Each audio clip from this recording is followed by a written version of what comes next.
السلام عليكم ورحمة الله وبركاته. الحمد لله، الصلاة والسلام على رسول الأمين وعلى آله وصحبه أجمعين. أما بعد. ഏറെ സ്നേഹം നിറഞ്ഞ സഹോദരന്മാരെ, എല്ലാ കാര്യവും അല്ലാഹു സുബ്ഹാനഹു വ തആലയുടെ വിധിയുടെ ഭാഗമാണ് എന്ന് വിശ്വസിക്കുന്നവരാണ് യഥാർത്ഥ മുസ്ലിങ്ങൾ. ലോകത്ത് സംഭവിക്കുന്ന ഏതൊരു കാര്യവും അല്ലാഹു സുബ്ഹാനഹു വ തആലയുടെ പൂർണ്ണമായ അറിവോടുകൂടിയും അവൻ ആ കാര്യം അത് സംഭവിക്കുന്നതിന് മുമ്പ് ലൗഹൽ മഹ്ഫൂദിൽ എഴുതി വെച്ചിട്ടുണ്ടെന്നും അതിൻ്റെ ശേഷം അല്ലാഹു സുബ്ഹാനഹു വ തആല അത് ഉണ്ടാകണമെന്ന് ഉദ്ദേശിക്കുകയും പിന്നീട് അത് സൃഷ്ടിക്കുകയുമാണ് ചെയ്തതെന്ന് വിശ്വസിക്കുന്നവരാണ് യഥാർത്ഥത്തിൽ വിശ്വാസി. എന്താകട്ടെ കാര്യത്തിൻ്റെ കിടപ്പ്, നന്മയാകട്ടെ തിന്മയാകട്ടെ, ഈ കാര്യങ്ങളെല്ലാം അല്ലാഹു സുബ്ഹാനഹു വ തആല ഈ ലോകത്ത് സംവിധാനിച്ച് വെച്ചിട്ടുള്ളതാണ്. നന്മകൾ എങ്ങനെയാണോ അല്ലാഹു സുബ്ഹാനഹു വ തആല ഇവിടെ നടപ്പിലാക്കുന്നത്, ആ രൂപത്തിൽ തന്നെയാണ് തിന്മകൾ നടപ്പിലാക്കുന്നത്. അല്ലാഹു സുബ്ഹാനഹു വ തആല അത് ലഹ്വുൽ മഹ്ഫൂദിൽ എഴുതി വെക്കുന്നുണ്ട്. അതിൻ്റെ ശേഷം അതിന് ഉണ്ടാകണമെന്ന് ഉദ്ദേശിക്കുന്നുണ്ട്. അതിൻ്റെ ശേഷം അതിനെ സൃഷ്ടിക്കുന്നുണ്ട്. ഇനി ഇങ്ങനെയൊക്കെ ആണെങ്കിൽ കൂടിയും ചില ആളുകൾക്ക് പലപ്പോഴും സംശയമാണ്. അവരുടെ ചുറ്റുപാടിൽ നടക്കുന്ന പ്രകൃതി ദുരന്തങ്ങളും പ്രയാസങ്ങളും പ്രതിസന്ധികളും കഷ്ടപ്പാടുകളും രോഗങ്ങളും ആ രൂപത്തിലൊക്കെ കാണുമ്പോൾ എന്തുകൊണ്ട് അല്ലാഹു സുബ്ഹാനഹു വ തആല ഇങ്ങനെ സൃഷ്ടിച്ചു എന്ന സംശയം അവരിൽ ഉടലെടുത്തേക്കാം. കാരണം റഹ്മാനായ റബ്ബ്, അല്ലെങ്കിൽ സൃഷ്ടികളോട് ഏറ്റവും കാരുണ്യമുള്ള റബ്ബ് ഇങ്ങനെയൊക്കെ ചെയ്യുമോ, അല്ലെങ്കിൽ എങ്ങനെയാണ് റബ്ബിന് ഇങ്ങനെ ചെയ്യാൻ സാധിക്കുന്നത് എന്നുള്ളൊരു ചോദ്യം അവരിൽ നിന്ന് ഉണ്ടാകും. ഈ കാര്യം വ്യക്തമാകണമെങ്കിൽ, അതായത് പ്രോബ്ലംസ് ഓഫ് ഈവിൽ, മുഷ്കിലത്തു ശർ, ഈ കാര്യം വ്യക്തമാകണമെങ്കിൽ ആദ്യമായിക്കൊണ്ട് 6 കാര്യങ്ങൾ നാം അറിഞ്ഞിരിക്കേണ്ടതുണ്ട്. ഒന്നാമത്, മുസ്ലിമായ നിലക്ക് ഒരു മുസ്ലിം ഒരിക്കലും ഒരു തിന്മ അള്ളാഹുവിലേക്ക് ചേർത്തി പറയാൻ പാടുള്ളതല്ല. അവൻ്റെ പേരിലേക്കോ അല്ലെങ്കിൽ അവൻ്റെ പ്രവർത്തനത്തിലേക്കോ അവൻ്റെ വിശേഷണത്തിലേക്കോ ഒന്നും തിന്മ എന്നുള്ള പേര് അല്ലെങ്കിൽ ബുദ്ധിമുട്ട്, പ്രയാസം അത് സൃഷ്ടിക്കുന്നവനാണ് എന്ന രൂപത്തിലുള്ള ഒരു വിശേഷണം അല്ലാഹു സുബ്ഹാനഹു വ തആലയ്ക്ക് ചാർത്തി കൊടുക്കാൻ പാടില്ല. കാരണം അല്ലാഹു സുബ്ഹാനഹു വ തആലയുടെ സൃഷ്ടികളിലാണ് ഈ തിന്മ ഉണ്ടാകുന്നത്. അല്ലാഹു സുബ്ഹാനഹു വ തആല സൃഷ്ടിപ്പിലല്ല, അള്ളാഹുവിൽ നിന്ന് വേറിട്ട് നിൽക്കുന്ന സൃഷ്ടികളിലാണ് പലപ്പോഴും ഈ തിന്മകൾ ഉണ്ടാകുന്നത്. വശർറു ലൈസ ഇലൈക്, പ്രവാചകൻ സല്ലല്ലാഹു അലൈഹി വസല്ലം പഠിപ്പിച്ചത്, തിന്മ, ദുരിതങ്ങൾ, പ്രയാസങ്ങളുമൊന്നും അള്ളാഹുവിലേക്ക് നിന്നിലേക്ക് ചേർത്തി പറയുകയില്ല, അല്ലെങ്കിൽ നിന്നിലേക്ക് ഇല്ല എന്നുള്ള രൂപത്തിലാണ് പ്രവാചകൻ സല്ലല്ലാഹു അലൈഹി വസല്ലം പഠിപ്പിച്ചിട്ടുള്ളത്.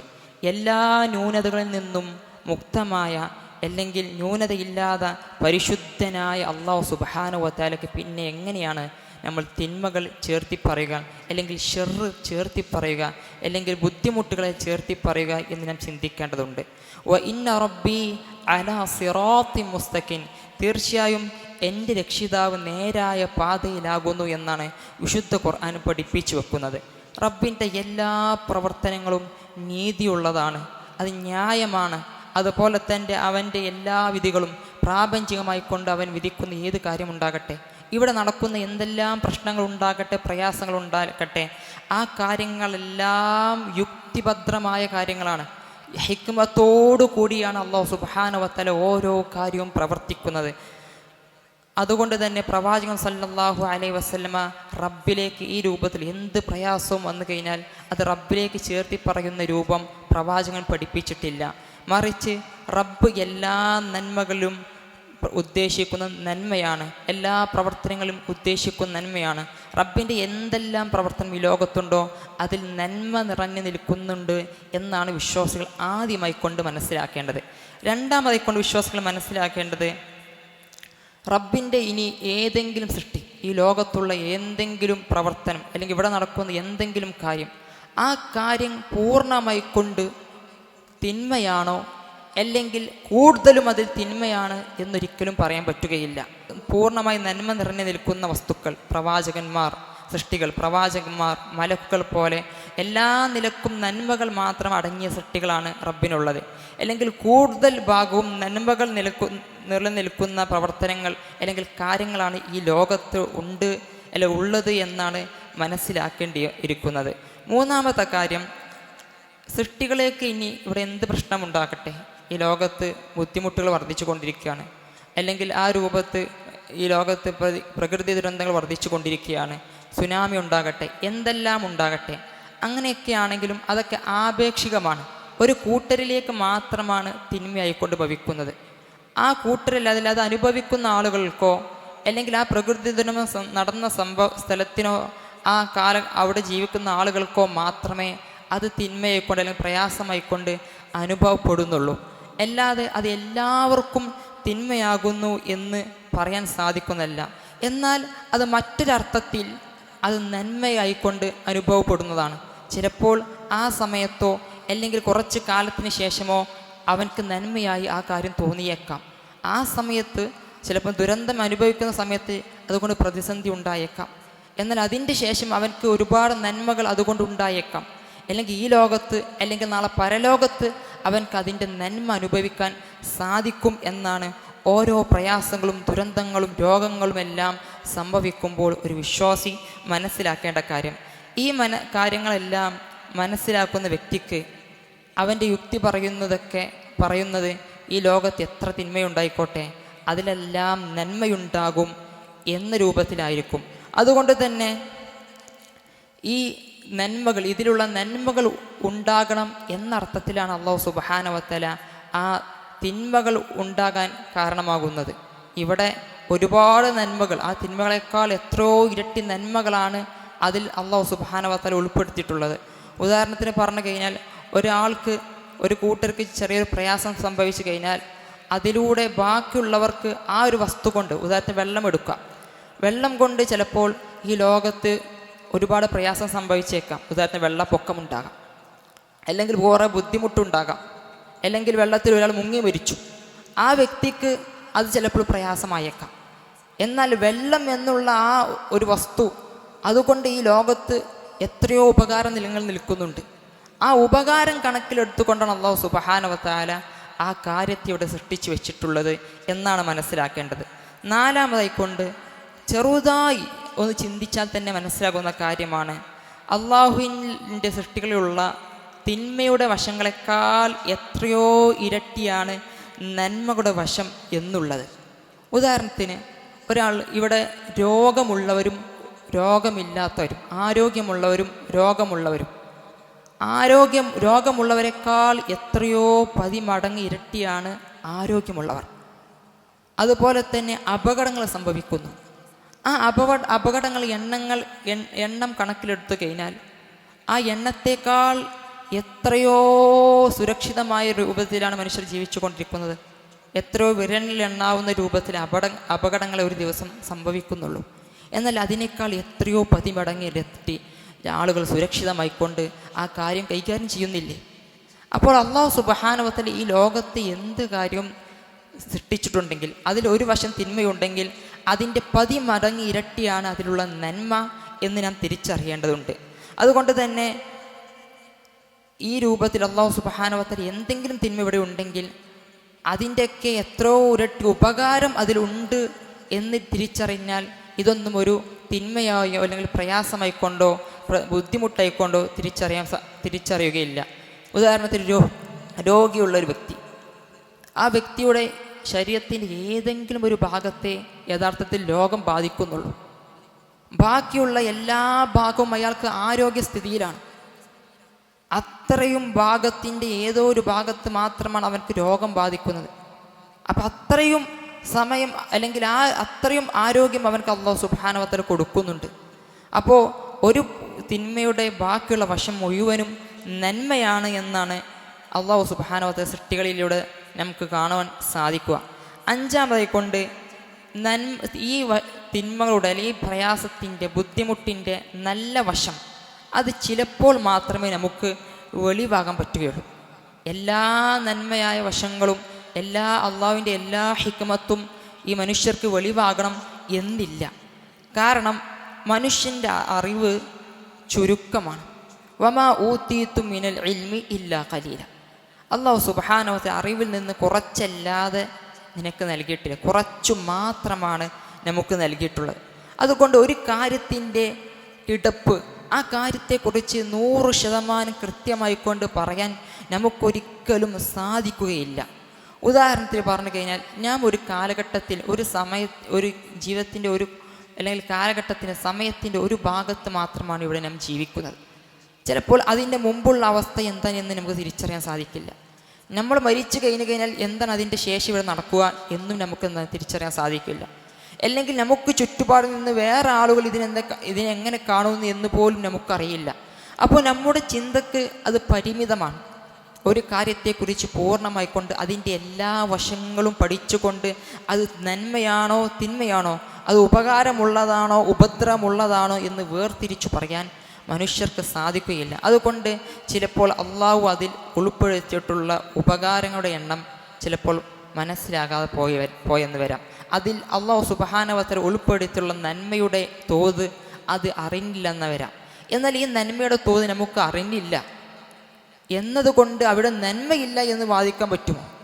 ഒരിക്കലും പറ്റുകയില്ല. നമുക്ക് അറിവില്ലാത്ത കാര്യം ഇല്ല എന്നൊരിക്കലും നമുക്ക് പറഞ്ഞു വെക്കാൻ സാധിക്കുകയില്ല. കുറഞ്ഞത് എനിക്കറിയില്ല എന്ന് നമുക്ക് പറയാൻ സാധിക്കുള്ളൂ. അല്ലാതെ നമുക്കറിയാത്തൊരു കാര്യം ഈ ലോകത്തില്ല, അങ്ങനെ ഉണ്ടാവുകയില്ല, അങ്ങനെ ഉണ്ടാകാൻ സാധ്യതയില്ല എന്നുള്ള ധാരണ അല്ലെങ്കിൽ എന്നുള്ളൊരു റിസൾട്ടിലേക്ക്, നതീജയിലേക്ക് ഒരിക്കലും എത്താൻ സാധിക്കില്ല. യുക്തിയുള്ളവരാരും അത് പറയുകയുമില്ല. നേരെ മറിച്ച് അറിയാത്ത കാര്യമുണ്ടെങ്കിൽ അതെനിക്കറിയില്ല എന്നതാണ്. അവിടെ നന്മയുണ്ടാകാം, അതിന് എനിക്ക് ബോധ്യപ്പെട്ടിട്ടില്ല, എനിക്ക് എൻ്റെ ബുദ്ധി കൊണ്ട് ചിന്തിച്ചുകൊണ്ട് കിട്ടുന്നില്ല എന്ന് മാത്രമേ പറയാൻ സാധിക്കുകയുള്ളൂ. ഇനി ആറാമതായിക്കൊണ്ട് മനസ്സിലാക്കേണ്ട കാര്യം, അള്ളാഹു സുബ്ഹാനഹു വ തആല ഇവിടെ ഒരു പ്രയാസവും പ്രതിസന്ധിയും സംവിധാനിച്ചിട്ടുണ്ടെങ്കിൽ യഥാർത്ഥത്തിൽ അള്ളാഹു സുബ്ഹാനഹു വ തആല ആ പ്രയാസത്തെയോ ആ പ്രതിസന്ധിയോ അല്ല ഉദ്ദേശിക്കുന്നത്. അതിൻ്റെ ഉള്ളിൽ കിടക്കുന്ന അല്ലെങ്കിൽ അതുകൊണ്ട് ഉണ്ടാകാനിരിക്കുന്ന നന്മയെയാണ് അള്ളാഹു സുബ്ഹാനഹു വ തആല ഉദ്ദേശിച്ചിട്ടുള്ളത്. അപ്പോൾ അള്ളാഹു സുബ്ഹാനഹു വ തആല അള്ളാഹു സുബ്ഹാനഹു വ തആല തിന്മയെ വെറുക്കുന്നുണ്ട്. എന്നാൽ ആ തിന്മയെ വെറുക്കുന്നത് കൊണ്ടും അള്ളാഹു സുബ്ഹാനഹു വ തആല ഈ ലോകത്തെ തിന്മയെ സംവിധാനിച്ചു വെക്കുന്നു. എന്തിനു വേണ്ടിയിട്ടാണ്? അതിൽ നിന്നുണ്ടാകുന്ന 10 മടങ്ങ് ഇരട്ടി നന്മയുണ്ട്.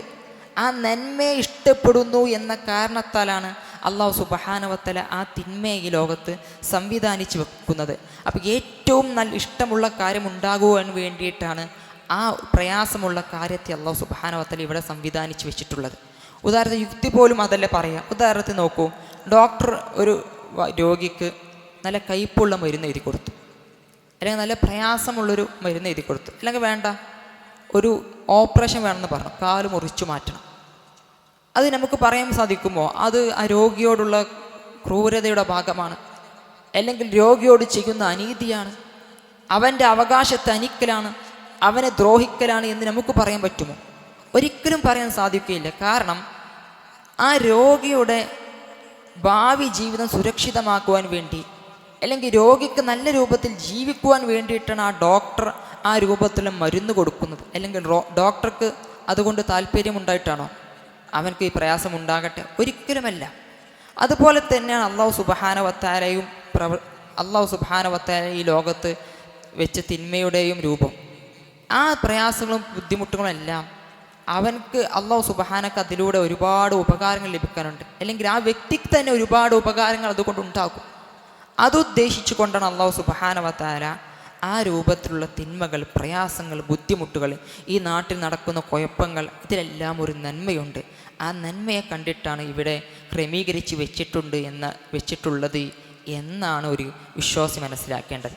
എന്നാൽ പലപ്പോഴും നമ്മോട് ചോദിക്കാറുണ്ട് ആളുകൾ, നിരീശ്വരവാദികൾ, അല്ലെങ്കിൽ അതിൽ ആ ആശയക്കുഴപ്പത്തിൽപ്പെട്ട പല ആളുകളോട് നമ്മോട് ചോദിക്കാറുണ്ട്, എന്തിന് ഗസയിലെ കുട്ടികൾ ഇങ്ങനെ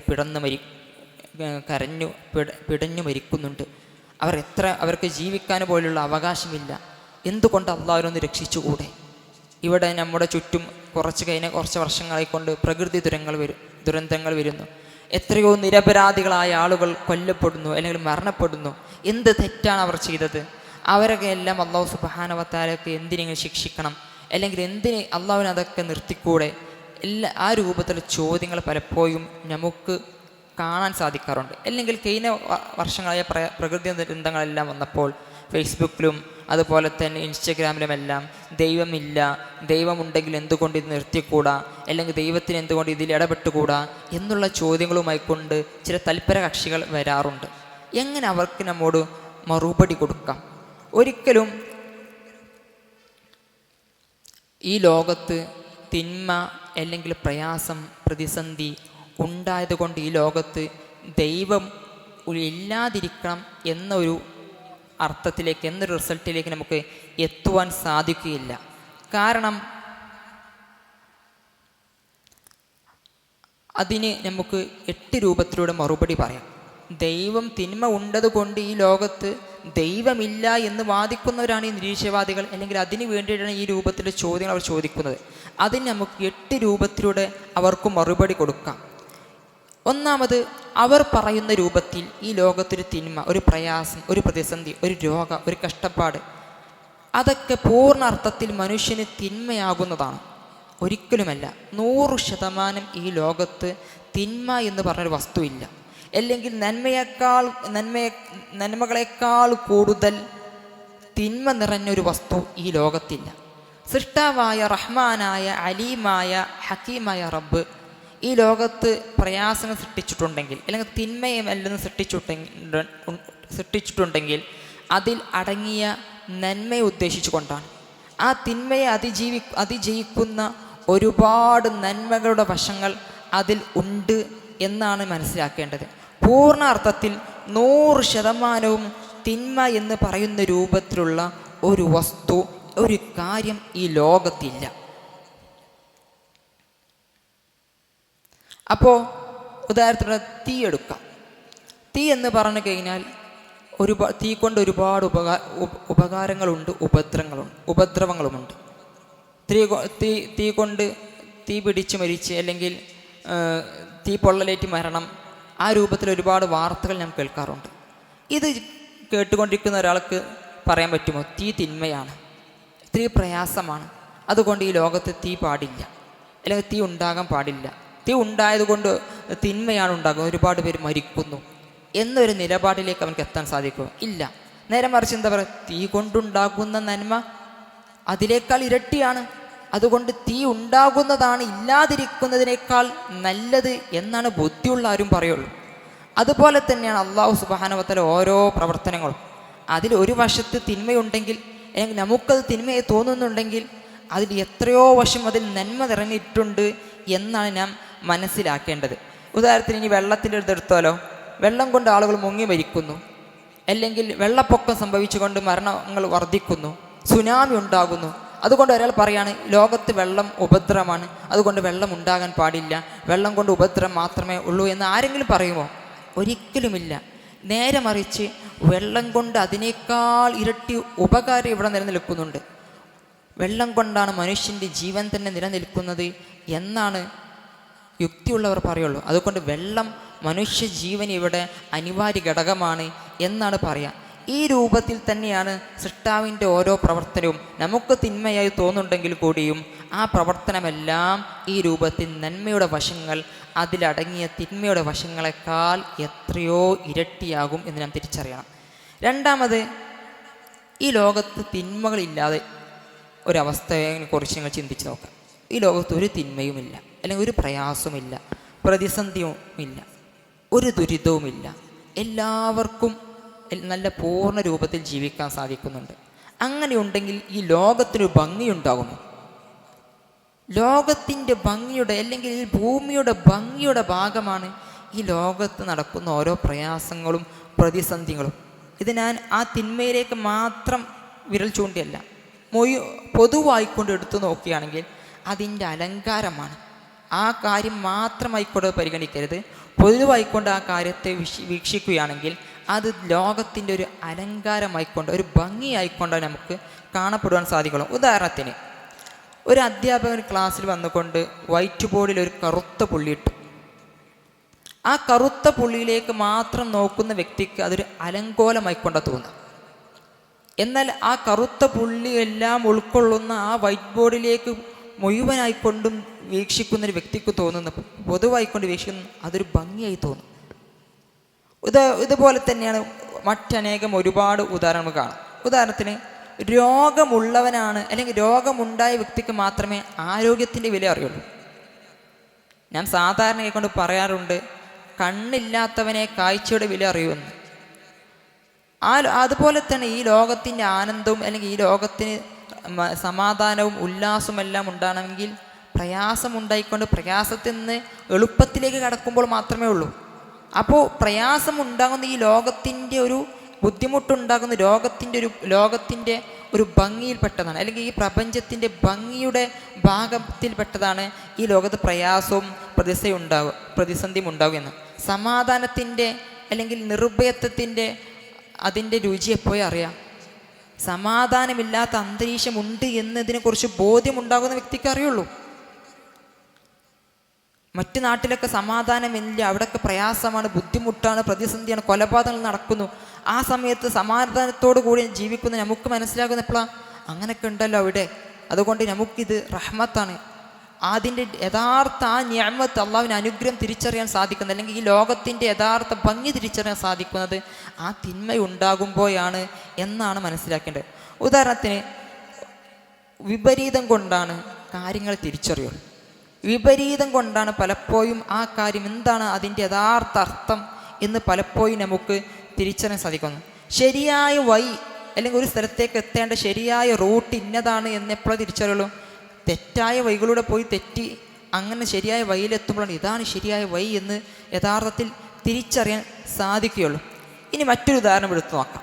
ഒരു കൊട്ടാരം, എല്ലാ രൂപത്തിലും സുഖസൗകര്യങ്ങളെല്ലാം സംവിധാനിച്ച് വെച്ചിട്ടുള്ള കൊട്ടാരം, എല്ലാ നിലക്കുള്ള സജ്ജീകരണങ്ങളുണ്ട്, ഒരുപാട് മുറികളുണ്ട്, നല്ല കളർഫുള്ളായ കളറുകൾ പെയിൻ്റ് അടിച്ചിട്ടുണ്ട്, എല്ലാ സൗകര്യവും അതിലുണ്ട്.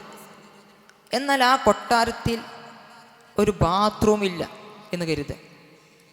സാധാരണ ബാത്റൂമൊക്കെ പറഞ്ഞാൽ ദുർഗന്ധം വമിക്കുന്ന അല്ലെങ്കിൽ മലമൂത്ര വിസർജനത്തിന് മാത്രം ഉപയോഗിക്കുന്നൊരു മുറിയാണ്.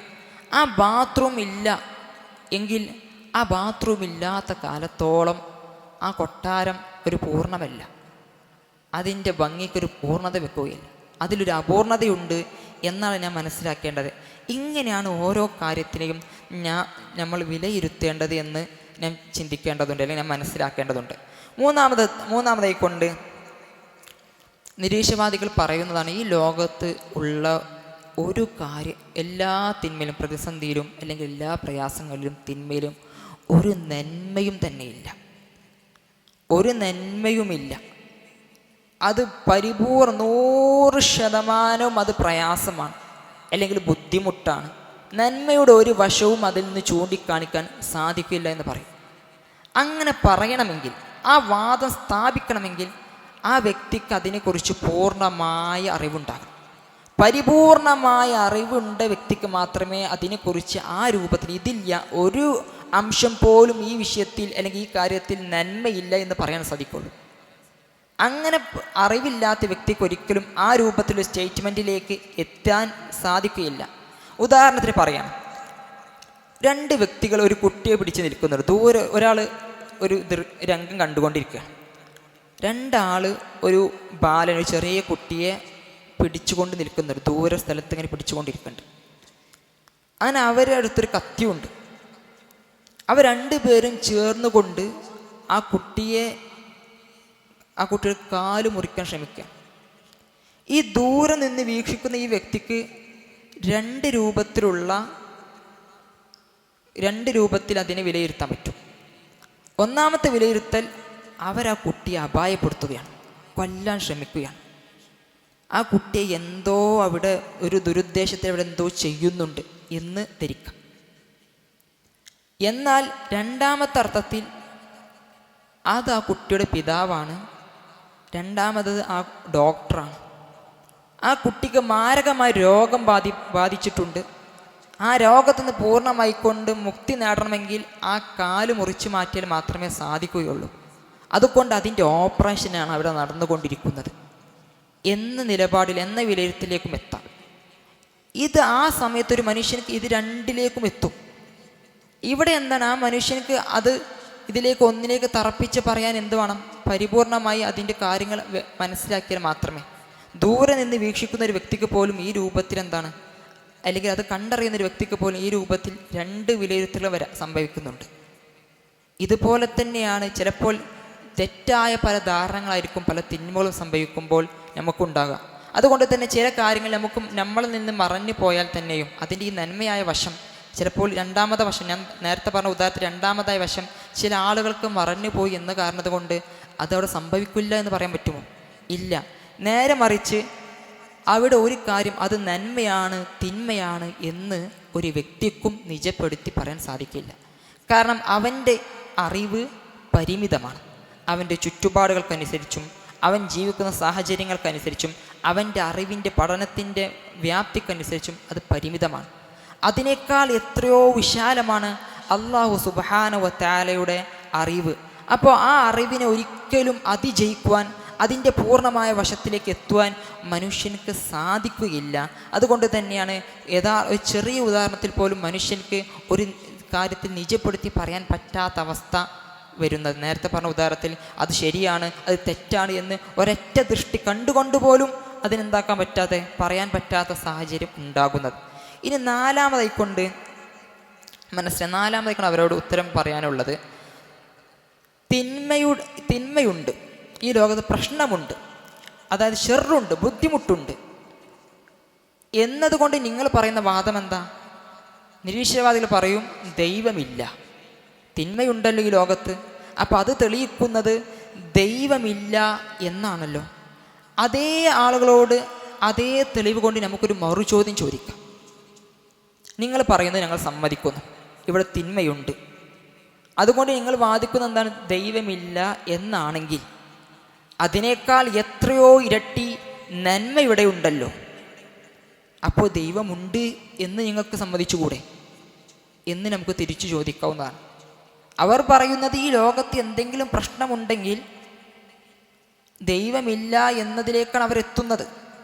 അതേ ചോദ്യത്തിൻ്റെ തിരിച്ച് ചോദിക്കുകയാണെങ്കിൽ, അല്ലെങ്കിൽ അതേ തെളിവിനെ മറിച്ച് ചോദിക്കുകയാണെങ്കിൽ അതിനേക്കാൾ ഇരട്ടി നന്മ ഈ ലോകത്ത് അല്ലാഹു സുബ്ഹാനഹു വ തആല സംവിധാനിച്ച് വെച്ചിട്ടുണ്ട്. അപ്പോൾ ദൈവമുണ്ടാകണ്ടേ എന്ന ചോദ്യം അവിടെ അവരോട് തിരിച്ചു ചോദിക്കാവുന്നതാണ്. ഈ ലോകത്തിൻ്റെ തന്നെ അടിസ്ഥാനം നന്മയാണ്. അങ്ങനെ കാരണം തിന്മ ഏതെങ്കിലും ചില സാഹചര്യങ്ങളിൽ മാത്രമേ വന്നു ചേരുന്നുള്ളൂ. ഉദാഹരണത്തിന് ഒരു ആരോഗ്യമുള്ള വ്യക്തി, അവൻ്റെ ജീവിതകാലത്തിൻ്റെ അധിക സമയത്ത് അവൻക്ക് ആരോഗ്യത്തോടു കൂടി ജീവിക്കാൻ സാധിക്കുന്നുണ്ട്. അവൻ്റെ ജീവിതത്തിൻ്റെ ഏതോ ചില സമയങ്ങളിൽ മാത്രമാണ് അവൻക്ക് രോഗങ്ങൾ വന്നുകൂടുന്നത്. അതുകൊണ്ട് ആ വ്യക്തിക്ക് ആരോഗ്യമായ അവസ്ഥ, അല്ലെങ്കിൽ ആരോഗ്യത്തോടുള്ള കൂടിയുള്ള അവസ്ഥയാണ് അവർക്ക് കൂടുതലായിക്കൊണ്ട് ഉള്ളത്. അതുപോലെ തന്നെ അത് നന്മയാണ് ഈ ലോകത്തിൻ്റെ അടിസ്ഥാനം എന്നുള്ളത് ഇതിലൂടെ നമുക്ക് വ്യക്തമാകുന്നതാണ്. ഉദാഹരണത്തിന് അപകടങ്ങളുടെ എണ്ണടക്കം, റോഡ് അപകടങ്ങൾ, അല്ലെങ്കിൽ വിമാന അപകടങ്ങൾ, പ്രകൃതി ദുരന്തങ്ങൾ, ഇവയത്തിൻ്റെയൊക്കെ എണ്ണം എടുത്തു കഴിഞ്ഞാൽ അതില്ലാതിരിക്കുന്നതാണ് അതിനേക്കാൾ കൂടുതൽ. റോഡ് അപകടങ്ങൾ ഇല്ലാത്ത സ്ഥിതിയാണല്ലോ റോഡ് അപകടങ്ങൾ ഉണ്ടാകുന്നതിനേക്കാൾ കൂടുതൽ. അപ്പോൾ നന്മയാണ് ഇതിൻ്റെ അടിസ്ഥാനം. ഈ ലോകത്ത് അല്ലാഹു സുബ്ഹാനഹു വ തആല കൂടുതലായിക്കൊണ്ട് നന്മയാണ് സംവിധാനിച്ചു വെച്ചിട്ടുള്ളത്, തിന്മയല്ല. തിന്മ സംവിധാനിച്ചു വെച്ചിട്ടുണ്ടെങ്കിൽ ഇവിടെ നന്മയുടെ അംശം കുറവായിരിക്കും. ഇനി മറ്റൊരു ഉദാഹരണം നോക്കുകയാണെങ്കിൽ, ഒരു രോഗിയുടെ ശരീരഭാഗം എടുത്തു നോക്കാം. ഒരു രോഗിക്ക് അവൻ്റെ ശരീരഭാഗത്തിന് രോഗം വരുന്ന ഭാഗം വളരെ ചെറിയൊരു ഭാഗത്തായിരിക്കും. ഒന്നിനും ഒരു തലവേദന, അല്ലെങ്കിൽ ഒരു കാലുവേദന, അല്ലെങ്കിൽ ഒരു പനി, അല്ലെങ്കിൽ ഒരു ഛർദി, അങ്ങനെ ഏതെങ്കിലും ചില ഭാഗത്ത് മാത്രമേ അവർക്ക് രോഗം പിടിപെടുന്നുള്ളൂ. ബാക്കിയുള്ള ഭാഗമെല്ലാം അവൻക്ക് പൂർണ്ണ ആരോഗ്യത്തിലാണ്. അപ്പോൾ അവൻ്റെ സ്ഥിതി തന്നെ, അല്ലെങ്കിൽ മനുഷ്യ സൃഷ്ടിപ്പും അല്ലെങ്കിൽ ഈ ലോകത്തിൻ്റെ വ്യവസ്ഥയും എല്ലാം നന്മയുടെ പക്ഷമാണ്, അല്ലെങ്കിൽ നന്മയാണ് അതിൻ്റെ അടിസ്ഥാനം. തിന്മ പിന്നെ കാലക്രമേണ വന്നു ചേരുന്ന കാര്യമാണ് എന്ന് മനസ്സിലാക്കണം. അതുകൊണ്ട് തന്നെ നന്മയുണ്ട്, ഇവിടെ നന്മയാണ് കൂടുതലുള്ളത്. അതുകൊണ്ട് ഈ ലോകത്തിന് ദൈവമുണ്ട് എന്ന വാദത്തിലേക്കാണ് എത്തേണ്ടത്. നേരെ മറിച്ച് അവർ എത്തിച്ചേർന്നത് തിന്മയുണ്ടല്ലോ, അതുകൊണ്ട് ഈ ലോകത്ത് ദൈവമില്ല എന്ന വാദത്തിലേക്കാണ് എത്തിച്ചേരുന്നത്. അതുകൊണ്ട് തന്നെ പ്രോബ്ലം ഓഫ് ഈവിൽ എന്നത് അവർ നമ്മളോട് നിരന്തരമായി കൂടി ചോദിക്കും. തിന്മയുണ്ടല്ലോ, ദൈവത്തിന് എന്ത് ചെയ്ത് സ്വിച്ചിട്ടാൽ ഓഫാക്കി കൂടെ, അല്ലെങ്കിൽ ദൈവത്തിന് എന്ത് ചെയ്ത് നിയന്ത്രിച്ചൂടെ അവരോട് ചോദിക്കും. തിരിച്ച് അവർക്കൊരിക്കലും മറുപടി പറയാൻ പറ്റാത്ത ചോദ്യമാണ് ഞാൻ ചോദിക്കുന്നത്. പ്രോബ്ലംസ് ഓഫ് ഗുഡ്, ഇവിടെ ഒരുപാട് നന്മ ഉണ്ടല്ലോ, അപ്പോൾ ദൈവമില്ലേ? ഇതിന് ഒരിക്കലും നിരീശ്വരവാദികൾക്ക് മറുപടി പറയാൻ പറ്റുകയില്ല. യഥാർത്ഥത്തിൽ അവരുടെ തെളിവുകൾ അവർക്ക് തന്നെ പാരയാകുന്ന അവസ്ഥയാണ് ഇതിലൂടെ നമുക്ക് കാണാൻ സാധിക്കുന്നത്. ഇനി അഞ്ചാമതായിക്കൊണ്ട് അവർക്ക് എങ്ങനെ മറുപടി കൊടുക്കാം? സൃഷ്ടാവിന് പൂർണ്ണതയാണ്. അല്ലാഹു സുബ്ഹാനഹു വ തആല പൂർണ്ണനാണ് എല്ലാ കാര്യത്തിലും. അവൻക്കൊരു ന്യൂനതയുമില്ല. എന്നാൽ സൃഷ്ടാവിന് പൂർണ്ണതയുണ്ട് എന്നതുകൊണ്ട് സൃഷ്ടികൾക്കും പൂർണ്ണതയുണ്ട് എന്ന് വെക്കാൻ പറ്റുമോ? ഇല്ല, ഒരിക്കലുമില്ല. സൃഷ്ടാവ് പൂർണ്ണനാണ് എന്നതിനെ ബന്ധപ്പെടുത്തിക്കൊണ്ട് സൃഷ്ടികളും പൂർണ്ണനാകണം എന്ന് നിർബന്ധമില്ല. അങ്ങനെ വരാൻ അല്ലെങ്കിൽ അത് തമ്മിൽ യാതൊരു ബന്ധവുമില്ല. നേരെ മറിച്ച് ഇനി വല്ല ന്യൂനതമുള്ള സൃഷ്ടികളെ നമ്മൾ കാണുകയാണ്, അംഗവൈകല്യമുള്ള സൃഷ്ടികളെ കാണുകയാണ്, അല്ലെങ്കിൽ മാറാരോഗം പിടിപ്പെട്ട സൃഷ്ടികളെ കാണുകയാണ്, അല്ലെങ്കിൽ അങ്ങനത്തെ മനുഷ്യരെ കാണുകയാണ്. അപ്പോൾ ആ സമയത്ത് നാം ചിന്തിക്കേണ്ടത് ഈ ന്യൂനതയുള്ള സൃഷ്ടിയെ സൃഷ്ടിച്ച സൃഷ്ടാവും ഒരു ന്യൂനതയുള്ളവനാണ് എന്ന് ചിന്തിക്കുമോ? ബുദ്ധിയുള്ള വ്യക്തി ഒരിക്കലും അങ്ങനെ ചിന്തിക്കില്ല. നേരെ മറിച്ച് എന്താ ചിന്തിക്കുക? ഈ ന്യൂനതയുള്ള വ്യക്തിയെ സൃഷ്ടിച്ച സൃഷ്ടാവിന് ചിലപ്പോൾ ഇവനിൽ ഇങ്ങനെ സൃഷ്ടിക്കണമെങ്കിൽ ചില ഉദ്ദേശങ്ങൾ ഉണ്ടായിട്ടുണ്ട്, അല്ലെങ്കിൽ ഈ ന്യൂനതയുള്ളത് സൃഷ്ടിക്കണമെങ്കിൽ ചില പ്രത്യേക ഉദ്ദേശങ്ങൾ ആ സൃഷ്ടാവിനുണ്ട് എന്നാണ് ഒരു യുക്തിയുള്ള വ്യക്തി മനസ്സിലാക്കുള്ളൂ. പിന്നെ എങ്ങനെയാണ് നിരീശ്വരവാദികൾക്ക് വല്ല അംഗവൈകല്യമുള്ള വ്യക്തികളെ കാണുമ്പോൾ, അല്ലെങ്കിൽ രോഗമുള്ള വ്യക്തികളെ കാണുമ്പോൾ ഇവിടെ സൃഷ്ടാവില്ല, പിന്നെ എങ്ങനെ ഇവരൊക്കെ ഇവിടെ ജനിച്ചു? സൃഷ്ടാവുണ്ടെങ്കിൽ ഇവർക്കൊക്കെ പൂർണ്ണ ആരോഗ്യത്തോടു കൂടിയും വൈകല്യമില്ലാതെ പൂർണ്ണ ആരോഗ്യത്തോടു കൂടിയും പൂർണ്ണ അവയവങ്ങളോടുകൂടിയും സൃഷ്ടിക്കപ്പെടേണ്ടതല്ലേ എന്നുള്ള ചോദ്യം പ്രസക്തമല്ല. മറ്റൊരു ഉദാഹരണം നമുക്ക് നോക്കാം. ഉദാഹരണത്തിന് പറഞ്ഞാൽ, ഒരു വ്യക്തി ഒരു കൊട്ടാരത്തിലേക്ക് പ്രവേശിച്ചു. ആ കൊട്ടാരത്തിൽ ഒരുപാട് മുറികളുണ്ട്. എല്ലാ മുറികളും നല്ല രൂപത്തിൽ സംവിധാനിച്ചിട്ടുണ്ട്. നല്ല പരവതാനികൾ വിരിച്ചുകൊണ്ടും എല്ലാ പൂർണ്ണ നിലവിൽ ലഭിക്കേണ്ട എല്ലാ സജ്ജീകരണം സുഖ സൗകര്യങ്ങളും ലഭിക്കേണ്ട രൂപത്തിലുള്ള എല്ലാ സെറ്റിങ്സുകളും അവിടെ എന്താക്കിയിട്ടുണ്ട്, സംവിധാനിച്ചിട്ടുണ്ട്. നല്ല പെയിൻറ്റുകൾ, കണ്ണിന് കുളിർമയേകുന്ന രൂപത്തിൽ പെയിൻറ്റിങ്ങുകളും നല്ല സ്മെല്ലും എല്ലാം ഉണ്ട്. അങ്ങനെ അയാൾ അങ്ങനെ ഓരോ റൂം അങ്ങനെ വീക്ഷിക്കുന്നിടയിൽ അയാൾക്ക് പെട്ടെന്നൊരു റൂം അയാളുടെ കണ്ണിൽപ്പെട്ടു, ഒരു ചെറിയ മുറി. ആ ചെറിയ മുറിയിൽ എന്താ സാധനങ്ങളൊക്കെ ഇങ്ങനെ ഒതുക്കിയിട്ടിട്ടുണ്ട്. ഇത് കാണുന്നൊരു വ്യക്തി ചിന്തിക്കുന്നത് എന്താ? ഈ അലങ്കോലമായ റൂം ഉണ്ടാക്കിയതിൻ്റെ പിന്നിൽ ഒരു സൃഷ്ടാവുമില്ല, അല്ലെങ്കിൽ ഒരു എൻജിനീയറുമില്ല, അല്ലെങ്കിൽ ഒരു നിർമ്മാതാവുമില്ല എന്നാണ് ചിന്തിക്കുക. നേരെ മറിച്ച് ഇതുണ്ടാക്കാൻ വേറെ പ്രത്യേക ഒരു ഉദ്ദേശം ഉണ്ടായിട്ടുണ്ടാവും. ചില പ്രത്യേക കാര്യങ്ങൾക്ക് വേണ്ടിയിട്ടാവും ഈ മുറിയെ ഇങ്ങനെ ഒഴിച്ചിട്ടിട്ടുള്ളത്, അല്ലെങ്കിൽ ഈ രൂപത്തിൽ സജ്ജീകരണങ്ങളൊന്നും വെക്കാതെ ഇങ്ങനെ ചെറിയ രൂപത്തിൽ ചെറിയ മട്ടിൽ ഇതിനെ നിർമ്മിച്ചിട്ടുള്ളത് എന്നല്ലേ ചിന്തിക്കുക. നേരെ മറിച്ച് ഈ ബിൽഡിംഗ്, ഈ കൊട്ടാരം തന്നെ നിർമ്മിച്ച ഒരാളുമില്ല, ഈ കൊട്ടാരത്തിൽ ഇങ്ങനെ സംവിധാനിച്ചൊരു എൻജിനീയറുമില്ല എന്ന് ആരെങ്കിലും ചിന്തിക്കുമോ? അത് വിഡ്ഢിത്തമല്ലേ? അപ്പം ഈ രൂപത്തിലാണ് ശരിക്കും കാര്യങ്ങൾ നാം വിലയിരുത്തേണ്ടത്. ഇനി മറ്റൊന്ന് നോക്കാം. രണ്ട് മൊബൈൽ ഫോണുകളുണ്ട്. രണ്ട് മൊബൈൽ ഫോണും ഒരേ കമ്പനിയാണ് ഇറക്കിയിട്ടുള്ളത്. ഒരു മൊബൈൽ ഫോണിൽ എല്ലാ സെറ്റിങ്സും ഉണ്ട്, പുതിയതാണ്. എന്നാൽ മറ്റേ മൊബൈൽ ഫോൺ ആ രൂപത്തിലുള്ള സെറ്റിങ്സും ഒന്നുമില്ല. ഇത് കണ്ടു നിൽക്കുന്ന ഒരാൾ പറയുമോ, ഇത് രണ്ടും ഉണ്ടാക്കിയ കമ്പനി ഉണ്ടാക്കിയല്ല, ഇതിന് പിന്നിൽ ആരും ഉണ്ടാക്കിയിട്ടില്ല എന്ന് ആരെങ്കിലും പറയുമോ? അങ്ങനെ പറയുന്നവർ നമ്മൾ എന്താ പറയുക? അവന് വിഡ്ഢിത്തമാണ് പറയുന്നത് എന്ന് പറയും.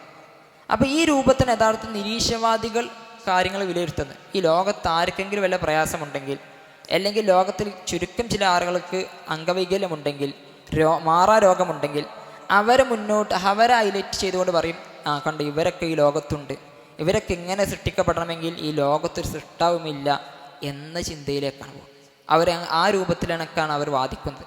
എന്നാൽ നേരെ മറിച്ച് വിശ്വാസികൾ എന്താണ്, അല്ലെങ്കിൽ ബുദ്ധിയുള്ളവരെന്താ പറയുക, അള്ളാഹു സുബ്ഹാനഹു അതിൽ പ്രത്യേകമായ ചില ഉദ്ദേശങ്ങളുണ്ട്, പ്രത്യേകമായ ചില ഹിക്മത്തുണ്ട്, യുക്തിയുണ്ട്. അതിൻ്റെ അടിസ്ഥാനത്തിലാണ് അള്ളാഹു സുബ്ഹാനഹു വ തആല ആ സൃഷ്ടികളെ അങ്ങനെ സൃഷ്ടിച്ചിട്ടുണ്ട് എന്ന് പറയുകയുള്ളൂ. അതുകൊണ്ട് തന്നെ ഈ ലോകത്തിന് മൊത്തമായി എടുത്തു നോക്കിയാൽ ഈ ലോകത്ത് ഒരുപാട് ജനങ്ങളുണ്ട്.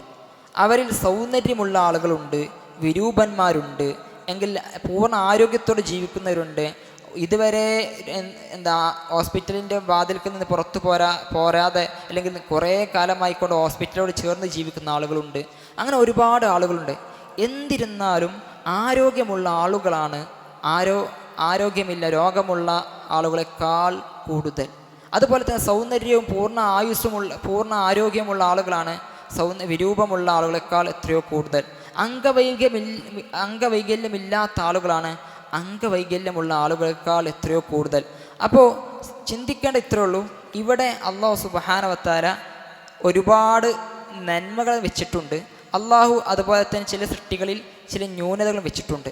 ആ ന്യൂനതകൾ വിലയിരുത്തിക്കൊണ്ട് ഈ ലോകത്ത് ഒരു സൃഷ്ടാവില്ല, അല്ലെങ്കിൽ സൃഷ്ടാവ് ന്യൂനതയുള്ളവനാണ്, ആ സൃഷ്ടാവ് ന്യൂനതയുള്ളവനാണ് എന്ന റിസൾട്ടിലേക്ക് ഒരിക്കലും എത്താൻ സാധിക്കുന്നതല്ല. ആറാമതായിക്കൊണ്ട് ഞാൻ ചിന്തിക്കുന്ന മറ്റൊരു കാര്യം, നിരീശ്വരവാദികൾക്ക് എങ്ങനെയാണ് ഈ പ്രയാസങ്ങളെയും പ്രതിസന്ധികളും മുൻനിർത്തിക്കൊണ്ട് ദൈവമില്ല എന്ന് തെളിവ് പിടിക്കാൻ സാധിക്കുന്നത് എന്നാണ്. കാരണം അവർക്ക് അവരുടെ അടിസ്ഥാനം തന്നെ ഈ ലോകമെല്ലാം ഭൗതിക ലോകമാണ്. പെട്ടെന്നൊരു ദിവസത്തിൽ അല്ലെങ്കിൽ പെട്ടെന്നൊരു സമയത്ത് ചില ആറ്റങ്ങൾ കൂട്ടിമുട്ടിക്കൊണ്ടാണ് ഈ ലോകം രൂപപ്പെട്ടത്, ഈ ലോകമുണ്ടായത് എന്ന് വാദിക്കുന്നവരാണ് അവർ. അതിൻ്റെ പിന്നിൽ പ്രത്യേകിച്ച് അല്ലെങ്കിൽ അവർക്ക് പ്രത്യേകിച്ച് യുക്തിയോ അല്ലെങ്കിൽ ലക്ഷ്യമോ നന്മ എന്തെന്നോ തിന്മ എന്തെന്നോ വികാരം എന്തെന്നോ ഒന്നുമില്ല. അവർക്കെല്ലാം ഒരുപോലെയാണ്. പിന്നെ എങ്ങനെയാണ് യഥാർത്ഥത്തിൽ നിരീശ്വരവാദികൾ തിന്മയെ മാനദണ്ഡമാക്കുന്നത്, അല്ലെങ്കിൽ എന്തടിസ്ഥാനത്തിൽ അവരുടെ തിന്മയെ മാനദണ്ഡമാക്കുന്നത്? അവർക്ക് എന്താണ് ഒരു കാര്യം തിന്മയായിക്കൊണ്ട് തോന്നുന്നത് എപ്പോഴാണ് എന്നത് അവർ വ്യക്തമാക്കേണ്ടതുണ്ട്. കാരണം അവർക്ക് ശരിയും തെറ്റും വേർതിരിച്ച് മനസ്സിലാക്കാനുള്ള ഒരു മാനദണ്ഡം നിരീശ്വരവാദികളുടെ പക്കലില്ല. അവർക്കെല്ലാം ഭൗതികമാണ്. എന്നാൽ ശരിയും തെറ്റും വേർതിരിച്ച് മനസ്സിലാക്കാൻ സാധിക്കുന്നവർ ഒരു ദൈവത്തിൽ അല്ലെങ്കിൽ അള്ളാഹുവിൽ വിശ്വസിക്കുന്നവരാണ്. ആ ദൈവം ആ മനുഷ്യൻ്റെ ഹൃദയത്തിൽ ഒരു ശുദ്ധ പ്രകൃതി നൽകിയിട്ടുണ്ടെന്നും ആ ശുദ്ധ പ്രകൃതി കൊണ്ടാണ് ആ വ്യക്തി ശരിയെയും തെറ്റിനെയും വേർതിരിച്ചു മനസ്സിലാക്കുന്നത് എന്നാണ് ദൈവവിശ്വാസികൾ മനസ്സിലാക്കുന്നത്, അല്ലെങ്കിൽ അവർ അറിഞ്ഞു വെച്ചിട്ടുള്ളത്, അല്ലെങ്കിൽ അവർ അറിഞ്ഞിട്ടുള്ളത്. ആ മനുഷ്യ പ്രകൃതിയുടെ അടിസ്ഥാനത്തിലാണ് ശരിയെയും തെറ്റിനെയും വേർതിരിച്ച് മനസ്സിലാക്കാൻ സാധിക്കുകയുള്ളൂ. നിരീശ്വരവാദികൾക്ക് ഈ രൂപത്തിലുള്ള ഒരു ചിന്തയില്ല, അല്ലെങ്കിൽ ആ മനുഷ്യ പ്രകൃതിയിൽ തെറ്റിക്കൊണ്ടാണ് അവർ ജീവിക്കുന്നത്. അവർക്ക് ഈ ലോകത്തുള്ളതെല്ലാം ഒരു ഭൗതിക രൂപത്തിലാണ്, എല്ലാതും ഒരുപോലെയാണ്. അവർക്ക് അനാഥ ബാലന് ഭക്ഷണം കൊടുക്കുന്നതും അനാഥ ബാലൻ്റെ തലയറുക്കുന്നതും ഒരുപോലെയാണ്. രണ്ടിനും തമ്മിലും വേർതിരിക്കാൻ പ്രത്യേക മാനദണ്ഡം ഒന്നും അവർക്കില്ല. കാരണം ഭൗതികമാണ്. ഈ ഭൗതികത്തിൽ ശരിയെന്തെന്നോ തെറ്റെന്തോ ഒന്നുമില്ല, ലക്ഷ്യമില്ല, യുക്തിയില്ല, ഒന്നുമില്ല.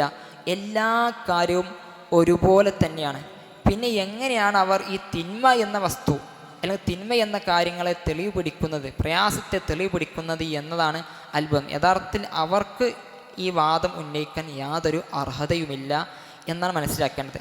ഇനി ഏഴാമതായിക്കൊണ്ട് അവരോട് മറുപടി പറയാനുള്ളത്, അവരുടെ ഈ തെളിവ് അല്ലെങ്കിൽ അവർ ഈ തെളിവ് മുന്നോട്ട് വെക്കുമ്പോൾ നമുക്ക് മനസ്സിലാക്കുന്നത് അവർക്ക് യഥാർത്ഥത്തിൽ ദൈവത്തെക്കുറിച്ചൊരറിവില്ല, അല്ലെങ്കിൽ ദൈവത്തെക്കുറിച്ച് അവർ യഥാർത്ഥത്തിൽ മനസ്സിലാക്കിയിട്ടില്ല എന്നാണ്. വിശ്വാസികളായ ആളുകൾ റബ്ബ് ആരാണ് എന്ന് അവർ മനസ്സിലാക്കിയിട്ടുള്ളത് വിശുദ്ധ ഖുർആനും തിരുസുന്നത്തും അനുസരിച്ചാണ്.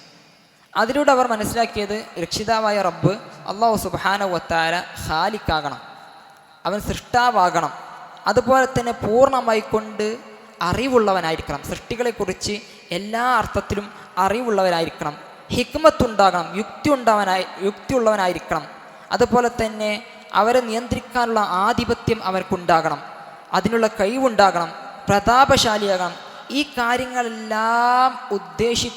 ഈ കാര്യങ്ങളെല്ലാം ഉണ്ടാകുമ്പോൾ മാത്രമേ ഒരു റബ്ബ് അല്ലെങ്കിൽ ഒരു ദൈവമായിക്കൊണ്ട് മാറുള്ളൂ. ആ ദൈവം അവൻ ഉദ്ദേശിക്കുന്നതെല്ലാം അവർക്ക് പ്രവർത്തിക്കാൻ അല്ലെങ്കിൽ വിധിക്കാൻ സാധിക്കണം. അവന് പുറമെയുള്ള എല്ലാ വസ്തുക്കളും എല്ലാ കാര്യം അവൻ്റെ അടിമയാകണം എന്ന് വിശ്വസിക്കുന്നവൻ, അല്ലെങ്കിൽ എന്നാണ് ഒരു ദൈവത്തെക്കുറിച്ച് ഒരു വിശ്വാസി മനസ്സിലാക്കുന്നത്. എന്നാൽ പലപ്പോഴും നിരീശ്വരവാദികളുടെ സംസാരങ്ങൾ കേൾക്കുമ്പോൾ, അല്ലെങ്കിൽ അവരുടെ വാക്കിൽ നിന്ന് നമുക്ക് അവരുടെ എഴുത്തുകളിൽ നിന്ന് നമുക്ക് മനസ്സിലാകുന്നത്, അവരുടെ അടുക്കൽ ദൈവം എന്നതുകൊണ്ട് ഉദ്ദേശിക്കുന്നത് ചില പ്രോഗ്രാം ചെയ്ത ചില സോഫ്റ്റ്വെയറോ അല്ലെങ്കിൽ ചില ജോലിക്കാരനോ പോലെയാണ്. മനുഷ്യർ ഉദ്ദേശിക്കുന്നത് നടപ്പിലാക്കാൻ വേണ്ടിയുള്ള ഒരു പ്രോഗ്രാം ചെയ്ത സോഫ്റ്റ്വെയർ അല്ലെങ്കിൽ ഒരു മെഷീനോ അല്ലെങ്കിൽ മനുഷ്യൻ്റെ ഇംഗിതങ്ങൾക്കനുസരിച്ച് കൊണ്ട് പ്രവർത്തിക്കുന്ന, താല്പര്യങ്ങൾക്കനുസരിച്ച് മാത്രം പ്രവർത്തിക്കുന്ന ഒരു ജോലിക്കാരൻ എന്ന നിലക്കാണ് അവർ ദൈവത്തെ മനസ്സിലാക്കിയിട്ടുണ്ട്. എന്നാൽ ഈ മുസ്ലിങ്ങൾ വിശ്വസിക്കുന്ന റബ്ബ് ഇതിനെല്ലാം പരിപൂർണനാണ്. നേരെ മറിച്ച് ആ റബ്ബിന് ഉദ്ദേശമുണ്ട്. ആ അവൻ്റെ ഉദ്ദേശത്തിനനുസരിച്ച് അവൻ സൃഷ്ടിക്കുന്നു. അവൻ്റെ ഉദ്ദേശത്തെ തടയാൻ ആർക്കും സാധിക്കുന്നതല്ല. അവൻ്റെ മുമ്പിൽ എല്ലാവരും അവൻ്റെ അടിമകളാണ്. ആ അടിമകൾക്ക് അവൻ്റെ വിധിയെ ചോദ്യം ചെയ്യാൻ സാധിക്കുന്നതല്ല. അവൻ്റെ വിധിയെ മറികടന്ന് പ്രവർത്തിക്കാൻ സാധിക്കുന്നതല്ല. അടിമ എന്ന വൃത്തത്തിൽ നിന്ന് അവൻക്ക്, ആ അടിമക്ക് ഒരു നിമിഷം പോലും വിട്ടു നിൽക്കാൻ സാധിക്കുകയില്ല എന്ന് വിശ്വസിക്കുന്നവരാണ് യഥാർത്ഥത്തിൽ വിശ്വാസികൾ. അതുകൊണ്ട് തന്നെ നിരീശ്വരവാദികൾ യഥാർത്ഥത്തിൽ ദൈവം എന്നുള്ള അവരുടെ ചിന്ത തന്നെ, അല്ലെങ്കിൽ ദൈവത്തെക്കുറിച്ച് തന്നെ അവർക്ക് കൃത്യമായ അറിവില്ല, അജ്ഞതയാണ് ഉള്ളത് എന്നാണ് അവരുടെ സംസാരങ്ങളിൽ നിന്ന് നമുക്ക് മനസ്സിലാക്കാൻ സാധിക്കുന്നത്. ഇനി എട്ടാമതായി കൊണ്ട് നോക്കാനുള്ളത്, അവർക്ക് മറുപടി കൊടുക്കാനുള്ളത്, ഈ ലോകം സൃഷ്ടിക്കപ്പെട്ടിട്ടുള്ളത് പരീക്ഷണത്തിന് വേണ്ടിയിട്ടാണ്. അവൻ്റെ സൃഷ്ടികളായ ഓരോ മനുഷ്യരെയും പരീക്ഷിക്കുവാൻ വേണ്ടിയിട്ടാണ് അല്ലാഹു സുബ്ഹാനഹു വ തആല ഈ ലോകത്തെ സൃഷ്ടിച്ചിട്ടുള്ളത്. അല്ലാതെ ഈ ലോകത്തിലെ എല്ലാ ആനന്ദങ്ങളും എല്ലാ സൗകര്യങ്ങളും ആസ്വദിക്കാൻ വേണ്ടിയിട്ടല്ല. സൗഭാഗ്യങ്ങളുടെ ലോകം, അല്ലെങ്കിൽ എല്ലാ സുഖസൗകര്യങ്ങളും ആസ്വദിക്കാനുള്ള സമയം, അല്ലെങ്കിൽ അത് ലഭിക്കാനുള്ള സമയം ശരിക്കും അല്ലാഹു സുബ്ഹാനഹു വ തആല സംവിധാനിച്ച് വെച്ചിട്ടുള്ള സ്വർഗ്ഗലോകമാണ്. ആ ലോകത്തേക്ക് പ്രവേശിക്കാനുള്ള ഒരു പരീക്ഷണ കേന്ദ്രം, അല്ലെങ്കിൽ പരീക്ഷണാലയം മാത്രമാണ് ഈ ലോകം. അതുകൊണ്ട് തന്നെയാണ് ഈ ലോകത്ത് എല്ലാ പ്രയാസങ്ങളും പ്രതിസന്ധികളും വരുമ്പോൾ അതിൽ ക്ഷമിച്ചവർക്ക് മാത്രമേ ആ രൂപത്തിൽ ആ സ്വർഗത്തിലേക്ക് എത്തിച്ചേരുവാൻ സാധിക്കുള്ളൂ. ആ ക്ഷമിച്ചതിൻ്റെ ഭാഗമായിക്കൊണ്ട് അവനക്ക് അതിലൂടെ ഒരുപാട് പ്രതിഫലം ലഭിക്കുന്നു. ആ പ്രതിഫലം കണക്കാക്കിക്കൊണ്ടാണ് അല്ലാഹു സുബ്ഹാനഹു വ തആല അവൻ്റെ റഹ്മത്തും കണക്കാക്കിക്കൊണ്ട് അവനെ സ്വർഗത്തിലേക്ക് എത്തിക്കുന്നു. എല്ലാതെ നേരെ മറിച്ച് ഈ ലോകത്തെ എല്ലാ സുഖസൗകര്യങ്ങളും ആനന്ദിക്കണം, അത് ആനന്ദിക്കുന്നതാണ് ഈ ലോകത്തിന് ലക്ഷ്യമെന്ന് അല്ലാഹു സുബ്ഹാനഹു വ തആല പഠിപ്പിച്ചിട്ടില്ല. ഈ ജീവിതം കേവലം ഒരു സെക്കൻഡുകൾ മാത്രമാണ്, അല്ലെങ്കിൽ മിനിറ്റുകൾ മാത്രമാണ്. പരലോക ജീവിതത്തിന് അറ്റമില്ലാതെ നീണ്ടു കിടക്കുന്നതാണ്. അവിടെ വിശപ്പില്ല, രോഗമില്ല, എല്ലാ അർത്ഥത്തിലും മാത്രമുള്ള ജീവിതമാണ്. അപ്പോൾ അതുകൊണ്ട് തന്നെ അല്ലാഹു സുബ്ഹാനഹു വ തആല ഈ ദുനിയാവിന് യാതൊരു വിലയും നൽകുന്നില്ല. ഒരു ഈച്ചയുടെ ചിറകിൻ്റെ അത്ര പോലും അല്ലാഹു സുബ്ഹാനഹു വ തആല ഈ ദുനിയാവിന് സ്ഥാനം കൊടുക്കുന്നില്ല, അവൻ്റെ അടുക്ക സ്ഥാനമില്ല എന്നാണ് ഹദീസുകൾ നമുക്ക് വായിക്കാൻ സാധിക്കുന്നത്. അതുകൊണ്ട് തന്നെ മനുഷ്യൻ്റെ യഥാർത്ഥ ലക്ഷ്യം ഈ ലോകത്ത് ജീവിക്കുക എന്നല്ല, നേരെ മറിച്ച് പരലോകത്ത് ജീവിക്കുക, അവിടെ വിജയിക്കുക എന്നതാണ്. അതിന് വേണ്ടിയിട്ടാണ് അല്ലാഹു സുബ്ഹാനഹു വ തആല ഈ ലോകത്ത് ഒരു പരീക്ഷണ കേന്ദ്രമാക്കി മാറ്റിയിട്ടുള്ളത്. അതുകൊണ്ട് നമ്മുടെ ലക്ഷ്യവും നിരീശ്വരവാദികളുടെ ലക്ഷ്യം തമ്മിൽ തന്നെ വൈരുദ്ധ്യമുണ്ട്. അതുകൊണ്ട് തന്നെ നമ്മുടെ ലക്ഷ്യത്തിൻ്റെ ഭാഗമായിക്കൊണ്ട് ഇതിനെല്ലാം ജീവിതത്തിൽ സഹിക്കുകയും അല്ലെങ്കിൽ അതിൽ ക്ഷമിക്കുകയും ചെയ്യുന്നു.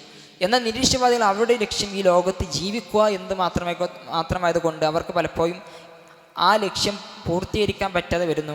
അതിൽ നിന്ന് അവർ പതറുന്നു. അതുകൊണ്ടാണ് ഈ രൂപത്തിൽ ചോദ്യങ്ങൾ ഉണ്ടാകുന്നത്. എന്തായാലും തന്നെ അല്ലാഹു സുബ്ഹാനഹു വ തആല ഇവിടെ ഏതെല്ലാം രൂപത്തിൽ പ്രയാസങ്ങൾ ഉണ്ടാകട്ടെ, പ്രതിസന്ധികൾ ഉണ്ടാകട്ടെ, തിന്മകൾ വെക്കട്ടെ, അതിലെല്ലാം അല്ലാഹു സുബ്ഹാനഹു കൃത്യമായ യുക്തിയുണ്ട്. അല്ലാഹു അലീമാണ്, അല്ലാഹു ഹക്കീമാണ്. അതുകൊണ്ട് തന്നെ വിശ്വാസികളായ ഒരു വ്യക്തി, അല്ലെങ്കിൽ വിശ്വാസിയായ വ്യക്തി ഈ രൂപത്തിലെ സംശയങ്ങളെല്ലാം വരുമ്പോൾ രണ്ട് കാര്യമാണ് പ്രധാനമായിക്കൊണ്ട് മനസ്സിലാക്കേണ്ടത്. ഒന്ന്, അല്ലാഹു സുബ്ഹാനഹു വ തആല പരിപൂർണനാണ്. അവൻ്റെ അറിവിലും അവൻ്റെ യുക്തിയിലും അവൻ്റെ കാരുണ്യത്തിലും അവൻ്റെ നീതിയിലും അവൻ്റെ ആധിപത്യത്തിലും എല്ലാം പരിപൂർണതയുള്ളതാണ്. അതിലൊരു ശതമാനം പോലും അല്ലെങ്കിൽ ഒരു തരത്തിലുള്ള ന്യൂനതയും അതിലുണ്ടാവുകയില്ല. അതുകൊണ്ട് തന്നെ ഈ ലോകത്ത് ഒരു പക്ഷേ തിന്മകൾ ഉണ്ടെന്ന് നമുക്ക് തോന്നിയാൽ പോലും അത് പരിപൂർണമായിക്കൊണ്ട് തിന്മയല്ല. അത് ആ തിന്മയേക്കാൾ 10 മടങ്ങ് ഇരട്ടി നന്മ അതിൽ ഉണ്ട് എന്നാണ് ഒരു വിശ്വാസി എന്ത് ഈ രൂപത്തിലുള്ള സംശയങ്ങൾ, ആശയക്കുഴപ്പങ്ങൾ അവൻ്റെ അടുക്കിലേക്ക് വരുമ്പോൾ മനസ്സിലാക്കേണ്ടത്. രണ്ടാമതായിക്കൊണ്ട് മനസ്സിലാക്കേണ്ടത്, സൃഷ്ടികളായ നമ്മൾ, ഈ ലോകത്ത് ജീവിക്കുന്ന സാധാരണ ജനങ്ങൾ അല്ലെങ്കിൽ മറ്റുള്ള ജീവജാലങ്ങൾ, അവരെല്ലാം അപൂർണരാണ്. എല്ലാ നിലക്കും അവർ അപൂർണരാണ്. അവർക്കൊരിക്കലും ഒരു കാര്യത്തിനും പൂർണ്ണതയിലേക്ക് എത്താൻ സാധിക്കില്ല. അവർക്ക് റബ്ബിൻ്റെ ഈ രൂപത്തിൽ നന്മകൾ, എല്ലാ സൃഷ്ടിപ്പുകളും നന്മകളെ പിന്നാലെ പോയിക്കൊണ്ട് ഇന്നത് നന്മയാണ്, ഇതാണ് നന്മ എന്ന് കണ്ടെത്താൻ പോലും സാധിക്കുന്നില്ല. ഒരു കാര്യത്തിൽ നിന്ന് യഥാർത്ഥ അറിവിലേക്ക് അവർക്ക് എത്തണമെങ്കിൽ അത് റബ്ബിൻ്റെ അടുക്കിൽ നിന്നുള്ള വഹീൻ്റെ അടിസ്ഥാനത്തിൽ മാത്രമേ പൂർണ്ണമായി എത്താൻ സാധിക്കുള്ളൂ എന്ന് തിരിച്ചറിയാം. അതുപോലെ തന്നെ ഈ രൂപത്തിൽ ഒരുപാട് പ്രയാസങ്ങൾ വരുമ്പോൾ അള്ളാഹുവിലേക്ക് കൂടുതൽ മടങ്ങിക്കൊണ്ട് അവനിലേക്ക് കൂടുതൽ അടുക്കുക. അള്ളാഹു സുബ്ഹാനഹു വ തആല നമ്മെ അവൻ്റെ ദീനിൽ ഉറപ്പിച്ച് നിർത്തുമാറാകട്ടെ.